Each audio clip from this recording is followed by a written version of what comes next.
नमस्कार। प्रदेश के सबसे भरोसेमंद news channel India news Uttar Pradesh Uttarakhand में आपका स्वागत है। मैं हूं आपके साथ अतुल प्रताप सिंह। हाथरस केस की जांच एक के बाद एक उलझती जा रही है। रोजाना इस मामले में नए नए खुलासे हो रहे हैं। उधर सियासत भी शबाब पर है, चरम पर है। इस मामले की जांच कर रही एसआईटी को सरकार ने 10 दिन का और समय दिया है। एसआईटी को असल में आज अपनी रिपोर्ट सरकार को सौंपनी थी। सरकार ने पहले ही 7 दिन का टाइम बाउंड किया था एसआईटी के लिए।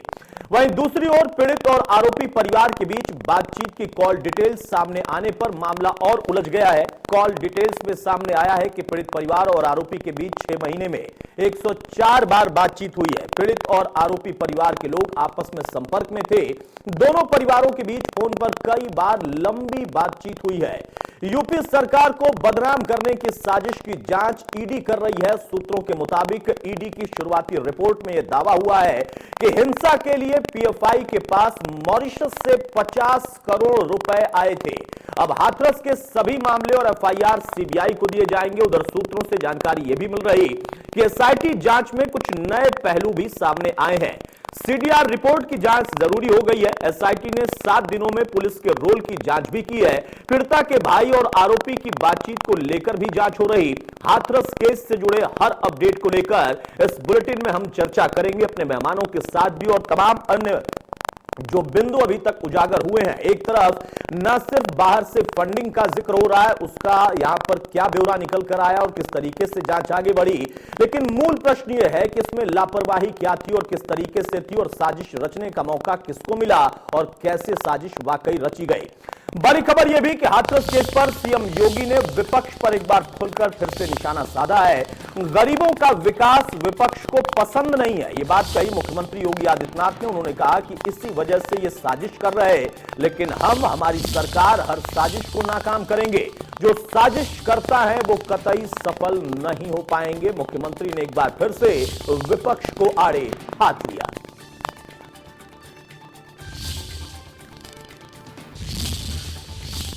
इधर इसी प्रकरण में पीएफआई के गिरफ्तार 4 सदस्यों पर मथुरा के माठ थाने में एफआईआर दर्ज हुई है। एफआईआर की एक्सक्लूसिव कॉपी इंडिया न्यूज के पास है, वो कॉपी भी हम आपको दिखाएंगे। एफआईआर में दरअसल दंगा भड़काने की साजिश का जिक्र है।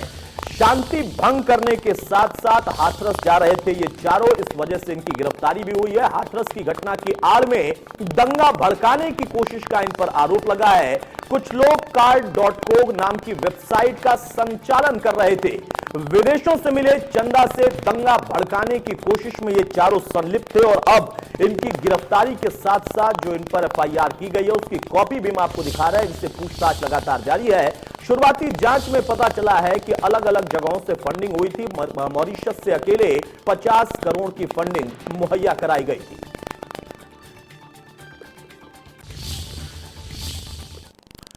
इधर हाथरस मामले में एसआईटी जांच 10 दिन और बढ़ा दी गई है। उस पर सियासत भी शुरू हो गई। राजनीतिक दलों का क्या कुछ कहना है आपको सुनाते हैं। देखिए, हाथरस की घटना में योगी जी का भयावह चेहरा उत्तर प्रदेश और देश के सामने आया है। आज एसआईटी को हाथरस की घटना पर जांच रिपोर्ट सौंपनी थी सरकार को, वो नहीं सौंप पाई। 10 दिन का और सरकार ने समय दे दिया। तो कोई न कोई तो बात है सरकार और जांच करने वालों के बीच, जो सच नहीं सामने इतनी जल्दी आने दे रहे हैं। तो मुझे लगता है कि जो पूरा देश महसूस कर रहा है कि योगी सरकार उन दरिंदों के पक्ष में खड़ी है, ये घटनाएं उसी तरफ इंगित करती हैं। आज बाराबंकी के नेता का बयान आता है कि उन दरिंदों को छोड़ दिया जाए जो हाथरस के थे, और एसआईटी की तरफ से भी कहा जाता है कि एसआईटी जांच की समय सीमा बढ़ा दी गई है। क्या भारतीय जनता पार्टी के बाराबंकी वाले नेता और एसआईटी की जांच की समय सीमा बढ़ाए जाने के पीछे कोई समानता है? जिस तरह से मुख्यमंत्री कार्यालय से लेकर सरकार के तमाम आला अफसर इस घटना को नया मोड़ देना चाह रहे थे, दरिंदों को बचाना और जिस बेटी के साथ, जिस परिवार जो पीड़ा में था, जिसके साथ दरिंदगी हुई, उसे फंसाना चाहते थे। हाथरस प्रकरण की जांच निष्पक्ष और पारदर्शी तरीके से हो सके, सभी बिंदुओं पर हो सके, तमाम प्रकार के ऑडियो, वीडियो, विजुअल और सीडीआर भी सामने आ रहे हैं, उनकी भी जांच हो सके। साथ ही साथ हाथरस प्रकरण के बहाने उत्तर प्रदेश को जाति और धार्मिक दंगों में झोंकने की जो साजिश थी उसका भी पर्दाफाश हो और उसमें जो लोग शामिल हो उनके भी चेहरे बेनकाब हो। बहरहाल अब इस पूरे प्रकरण में कई और नए पहलू उजागर हुए हैं। हालांकि सरकार ने खुद अपनी तरफ से सुप्रीम कोर्ट में कह दिया कि सुप्रीम कोर्ट जांच की मॉनिटरिंग करे। हम सीबीआई जांच भी करा रहे हैं, अगर चाहे तो सीबीआई जांच भी सुप्रीम कोर्ट की मॉनिटरिंग में हो सकती है या फिर सीबीआई जांच को मॉनिटर करे सुप्रीम कोर्ट। अब यहां पर सवाल यह कि सरकार का पक्ष अलग है, वो कहते हैं कि दूध का दूध पानी का पानी होना चाहिए। विपक्ष यहां पर कह रहा है कि मामले को नया एंगल देने की कोशिश की जा रही है, लेकिन सबसे ज्यादा मामला उलझा है वहां पर जो कि सीडीआर रिपोर्ट में बातचीत का ब्यौरा निकल कर आया और पीड़िता का भाई बार बार कह रहा है कि मैं नार्को टेस्ट नहीं कराऊंगा, जबकि सरकार कह रही है कि दिक्कत है क्या, सभी का करा रहे, अफसरों का भी करा रहे तो आरोपियों के साथ साथ पीड़ित परिवार का भी हो जाए, दूध का दूध पानी का पानी हो जाए। हमारे साथ कमर अली है, बीजेपी के प्रवक्ता, बहुत स्वागत है कमर अली आपका। अंशु अवस्थी है, प्रवक्ता कांग्रेस के, बहुत स्वागत है अंशु आपका। और सूर्य कुमार शुक्ला साहब, पूर्व डीजी, हमारे साथ हैं, बहुत स्वागत है शुक्ला जी आपका। सबसे पहले कमर अली, मैं आपसे जानना चाहूंगा, 7 दिन में बात नहीं बन पाई, अब 10 दिन और एसआईटी को, और यहां पर जो मुख्यमंत्री ने खुद कहा कि बड़ी साजिश थी, वाकई बड़ी साजिश थी, तो इसमें लापरवाही किसकी है? देखिए, जो अधिकारियों ने लापरवाही करी थी उनके खिलाफ अतुल जी कार्रवाई करी गई है। लापरवाही बिल्कुल हमारी सरकार बर्खास्त नहीं करेगी। लापरवाही का कोई मतलब नहीं उठता है। अगर आप जीवन में हैं और सरकारी नौकर अगर आप हैं तो आपको लापरवाही नहीं करना चाहिए, क्योंकि आपके ऊपर जिम्मेदारी होती है। जो जो लोग लापरवाही करते हैं उनके खिलाफ हमारी सरकार ने हमेशा कठोर कार्रवाई करी है और आगे भी कार्रवाई करती रहेगी। जहां तक की बात उस पीड़ित परिवार की है, उसको बिल्कुल न्याय मिलेगा। माननीय मुख्यमंत्री जी ने बिल्कुल कहा है, हमारी पार्टी ने कहा है, बिल्कुल न्याय मिलना चाहिए। और पीड़ित का जो भी बयान है, जो भी उनके परिवार का बयान है, एसआईटी उस पर गंभीर है और उस पर वक्त देखिए, क्योंकि आप जानते हैं ये मसला जो है जिस तरह का है उस तरह का 10 दिन का एसआईटी को वक्त देना बहुत लाजमी था। लाजमी यूं था क्योंकि जब एक जांच चल रही है उसको अगर दायरा उसका बढ़ाया गया तो कुछ चीजें जांच एजेंसी ने देखी होंगी, क्योंकि वो हर बारीकी पर नजर रखते, क्योंकि वो अधिकारी हैं आईपीएस आईएएस उस टीम के अंदर, तो वो खुद ही उस चीज को देख रहे हैं और समझ रहे हैं। जहां तक कि हमारी सरकार की बात है, हमारी सरकार ने हमेशा ये प्रयास किया कि इन 3.5 सालों में कहीं भी कोई भी दंगा, चाहे हिंदू मुस्लिम के नाम पे हो, चाहे जातियों के नाम पे हो, चाहे गैंगवार हो, इस तरह की चीजों ने हमारी सरकार ने रोका है और रोक के कामयाब भी हुई है। और सरकारी एजेंसियां हमारी बराबर काम कर रही हैं। जो भी सच होंगे वो जनता के सामने आ रहे हैं। और ठीक है कमर अली, आपने कहा कि ये मामला कुछ अलग सा है, ये मामला कितना अलग सा है यही तो समझ में नहीं आ रहा है ना। बहरहाल इसमें किसी को आपत्ति नहीं होनी चाहिए। एसआईटी को अगर 10 दिन और चाहिए थे, आपने 10 दिन और दिया। पीड़िता को और पीड़ित परिवार को न्याय दिलाना मकसद है या फिर कोई और सच है तो वो उजागर होना मकसद है, बिल्कुल इसमें कोई दिक्कत नहीं है। अंशु अवस्थी, सरकार सुप्रीम कोर्ट तक में यह कह रही है कि आप भी मॉनिटर करें या आपकी मॉनिटरिंग में सीबीआई जांच हो जाए, सरकार यह चाहती है। जो मकसद कांग्रेस पार्टी का था वहीं तो सरकार का भी दिख रहा है, पीड़ितों को न्याय दिलाना। तो अंतर कहां है और क्यों कांग्रेस को अब लग रहा है कि मामला सरकार किसी और ट्रैक पर ले जा रही है? देखिए अतुल जी, अगर आप शुरुआत से जो घटनाक्रम है अगर आप इसे लगातार देखें तो दिखता है कि सरकार की जो नीयत है वो पीड़ित के साथ नहीं है। आज पूरा उत्तर प्रदेश सहित पूरे देश का जनमानस आज हिल गया।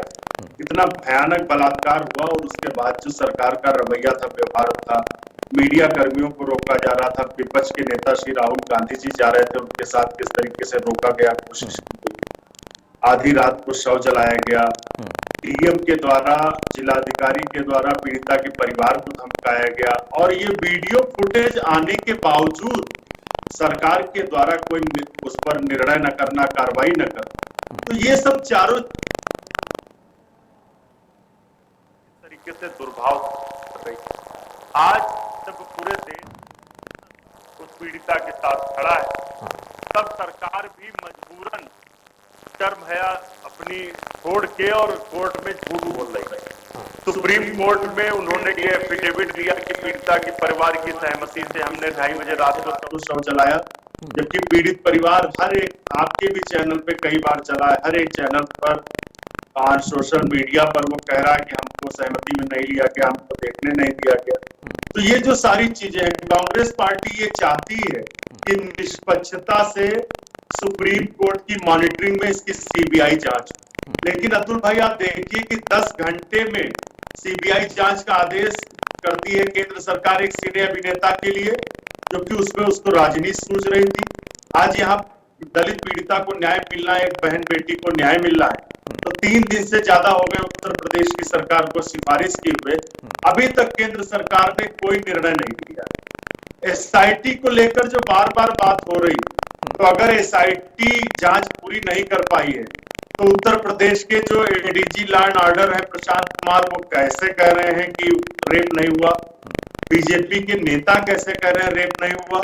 एक बीजेपी के विधायक कह रहे हैं कि वो संस्कारित नहीं थी, संस्कारित होती तो ऐसा नहीं होता। तो जब एसआईटी की जांच नहीं आई है, और एसआईटी की जांच को टाला भी इसीलिए जा रहा है। एक कहावत है, delay is the best policy और डिस्ट्रॉय। अगर किसी मामले को खत्म करना तो उसको लंबित कर दो, पेंडिंग कर दो। बीजेपी की सरकार सिर्फ और सिर्फ वही कर रही है। हम तो अनुरोध कर रहे हैं, उत्तर प्रदेश के लोग पूछ रहे हैं कि आखिर सरकार ऐसे क्यों उन दरिंदों बलात्कारियों के साथ खड़ी? बिल्कुल सही कहा अंशु भाई, बिल्कुल आपने सही कहा। जो सुरेंद्र सिंह का बयान है वो वाकई बहुत ही ज्यादा खेदजनक है, इसमें कोई शक नहीं, मैं आपकी बात से सहमत हूं। लेकिन आपने कहा इतना भयानक बलात्कार हुआ, वो कह रहे हैं कि बलात्कार नहीं हुआ, जांच अभी पूरी नहीं हुई, सब कुछ न कुछ बोल रहे हैं, रिपोर्ट्स अभी कुछ और बोल रही हैं, जांच होकर अभी रिपोर्ट आनी बाकी है। लेकिन सबको न जाने कहां से पता चल गया कि हुआ नहीं हुआ, लेकिन लापरवाहियां तो हुई हैं, यह प्रथम दृष्टया यहां पर दिख रहा है, इसमें कोई संकोच नहीं है। सूर्य कुमार शुक्ला साहब, राजनीति होती रहेगी। अब सवाल यह कि सीबीआई जांच की सिफारिश होने के बाद भी कांग्रेस कह रही 3 दिन क्यों लग गए भाई, वहां एसआईटी को 10 दिन और क्यों मिला, यह मामला टालने की कोशिश की जा रही है। लेकिन जो नए डेवलपमेंट्स हैं उसको एक अधिकारी के तौर पर, आपके अनुभव के तौर पर मैं कैसे समझूं कि ये मामला किस एंगल पर जा रहा है? जो नए डेवलपमेंट्स हैं, सीडीआर रिपोर्ट का आना, बातचीत का लगातार होना, और वहां पर दूसरा पक्ष कह रहा है, जो आरोपी है, कि हम भी चाहते हैं सीबीआई जांच आप करा लीजिए, लेकिन पीड़ित परिवार कह रहा है हम नहीं कराएंगे, हमने तो नहीं मांगा था।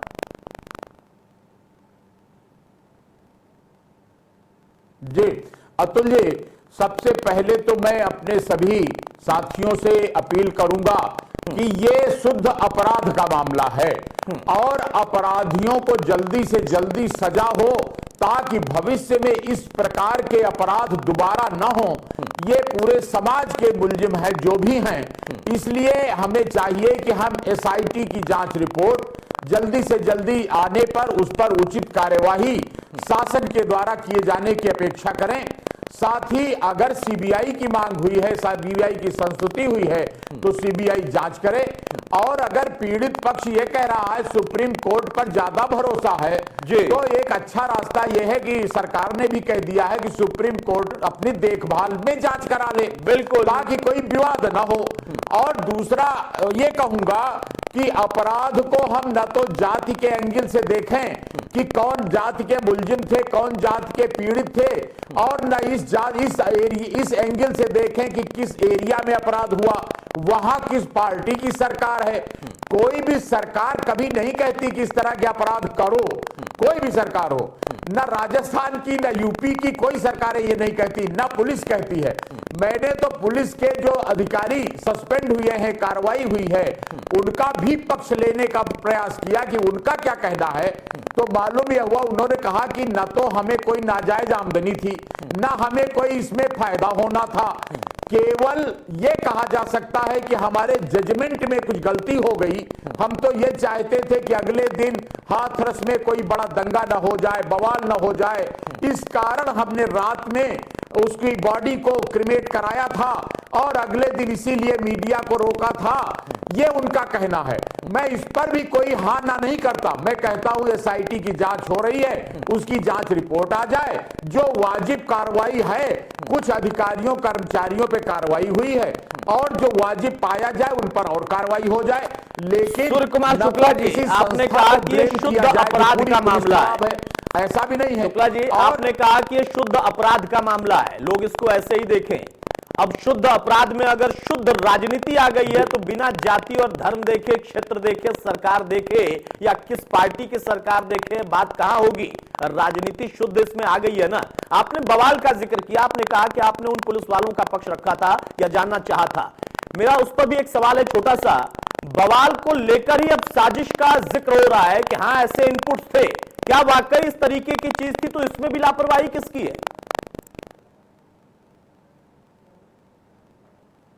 ये जहां तक साजिश की बात है अतुल जी, तो ये भी आपराधिक सीमा में आता है। भारतीय दंड विधान की धारा 124 के अंतर्गत इस प्रकार की साजिश करना एक देशद्रोह का काम है, देशद्रोह के बराबर है। तो ऐसी स्थिति में हमें अमेरिकन मॉडल अपनाना चाहिए, no tolerance for terror. Terror के लिए, आतंकवाद की फंडिंग के लिए कोई टॉलरेंस नहीं। ये देश हित की, समाज हित की बात है और सारी पार्टियां इसमें साथ हैं। कोई नहीं कहता देश को आतंकवादी आकर हमला करें और आज आपके कल उनके भाई बहन उनको मारें, तो इन पर कड़ी कार्रवाई होनी चाहिए। और जो ये मॉरिशस से 50 करोड़ आने की बात हुई है, इस पर ईडी जांच कर रही है। इस पर एनआईए जो नेशनल इन्वेस्टिगेशन एजेंसी है उसको भी पूरी सक्रियता से जांच कर लेनी चाहिए, कर ही रहे हैं। और साथ में जो इंटेलिजेंस ब्यूरो है आईबी और इंटेलिजेंस डिपार्टमेंट जो प्रदेश सरकार की संस्था है, इसके अलावा जो जिले में लाइव लगी है, सब मिल करके ऐसे लोगों को चिन्हित करें बिना पार्टी बिना जात। ठीक है, और उसमें जो सच है वो सामने आ जाए, उसमें किसी को आपत्ति नहीं, और अगर किसी को आपत्ति होगी तो वो भी एक्सपोज होगा, वो कोई भी हो, किसी संगठन का हो, किसी पार्टी का हो। बहुत जल्दी से कमर अली जवाब देंगे।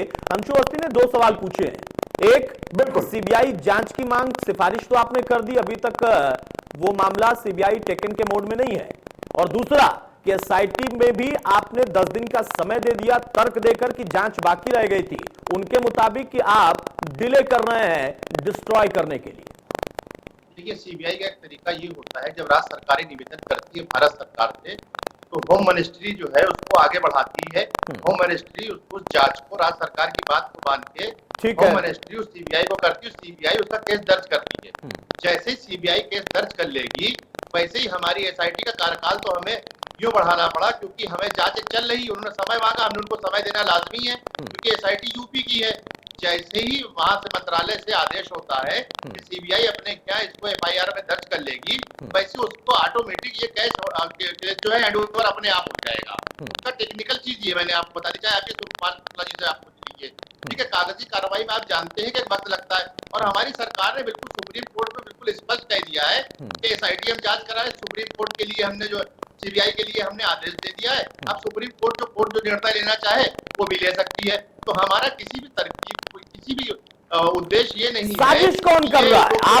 आपकी पार्टी और सरकार ये कह रही है कि इसमें पॉलिटिकल एंगल भी है साजिश का। कौन कर रहा है, किसकी तरफ संकेत दे रहा है? देखिए साजिश, देखिए साजिश सबसे बड़ी बात है। आप जानते हैं कांग्रेस ने लगभग 65 साल में हिंदुस्तान पे राज किया है, और उनको लग गया हिंदुस्तान की जनता ने उनको नकार दिया है, तो वो हर तरह से अपनाते हैं, वो हर हथकंडे अपनाते हैं, चाहे उनको देश से मदद लेना पड़े, चाहे बाहर से मदद लेना पड़े, वो चूकते नहीं है कहीं पे, कहीं पे चुके।